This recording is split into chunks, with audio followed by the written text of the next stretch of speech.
Assalamualaikum warahmatullahi wabarakatuh. Materi pagi ini saya ingin menyampaikan pasien gangguan sihir, jin maupun ain melalui mimpi.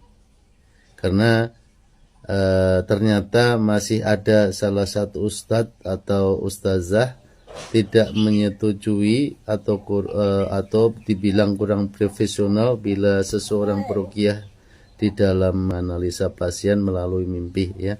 Beliau menyampaikan bila mau ruqyah ya ruqyah saja, tidak perlu ditanyakan terkait mimpi pasien.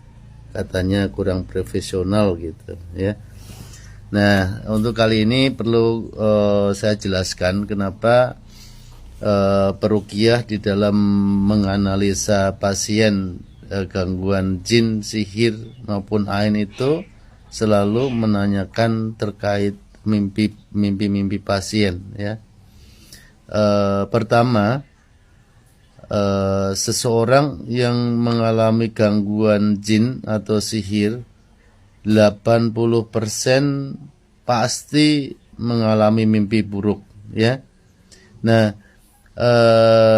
kenapa peruqyah menanyakan mimpi pasien? Karena di dunia ini ada 45 jenis macam-macam sihir, ya. Dari situ peruqyah itu bisa menganalisa dari mimpi pasien, ya.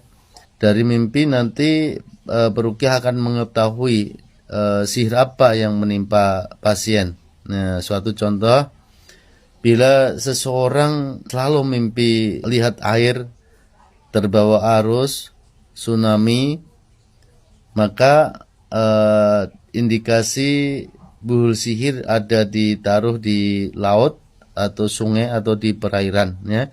Maka ayat-ayat yang digunakan itu ya tentang pembatalan sihir yang ada di perairan. Nah, di situ ada ayat-ayat tertentu, ya, yang membatalkan buhul sihir yang ada di laut.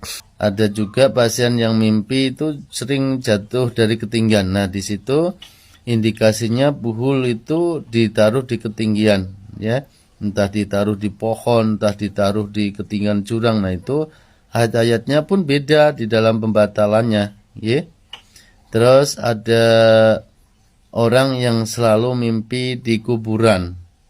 Mimpi-mimpi terkait kuburan, keranda, pocong. Nah, di situ indikasinya juga buhul sihir ada di kuburan. Nah, banyak lagi mimpi buhul sihir ada di mana, ya.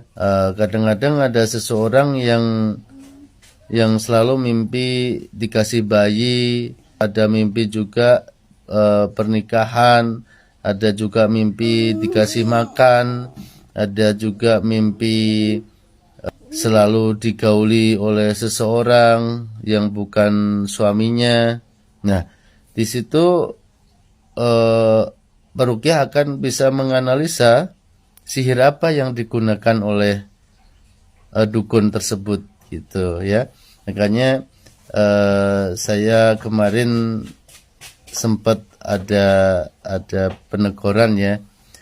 Kalau ruqyah ya ruqyah saja, nggak usah menanyakan terkait mimpi, gitu. Nah, itu makanya video ini saya buat untuk penjelasan, ya, supaya tidak terjadi kesalahpahaman atau fitnah, ya. Bahwasanya ternyata memang seseorang yang gangguan jin sihir itu 80% pasti mimpi buruk, ya.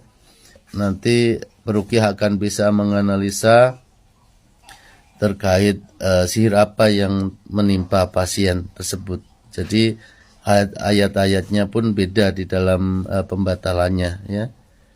Dari pengalaman saya sebagai peruqyah, sihir yang digunakan di Indonesia itu kurang lebih sekitar 10 macam jenis sihir, ya. Yang lainnya itu mungkin di Eropa, di Arab, di Timur Tengah, ya. Pokoknya di dunia ini ada 40 macam jenis sihir. Nah, kenapa peruqyah itu menanyakan terkait mimpi-mimpi pasien, ya? Pertama, seseorang yang mengalami gangguan jin, sihir maupun ain itu 80% pasti mengalami mimpi buruk. Nah, dari mimpi buruk itulah pasien itu bisa menganalisa sihir apa yang menimpa pasien, sihir apa yang digunakan oleh dukun untuk menjadikan pasien itu sakit atau terhalang usahanya. Kenapa saya jelaskan ini? Karena setiap sihir itu cara pembatalannya itu menggunakan ayat-ayat Al-Quran yang berbeda di dalam pembatalan sihir tersebut, ya.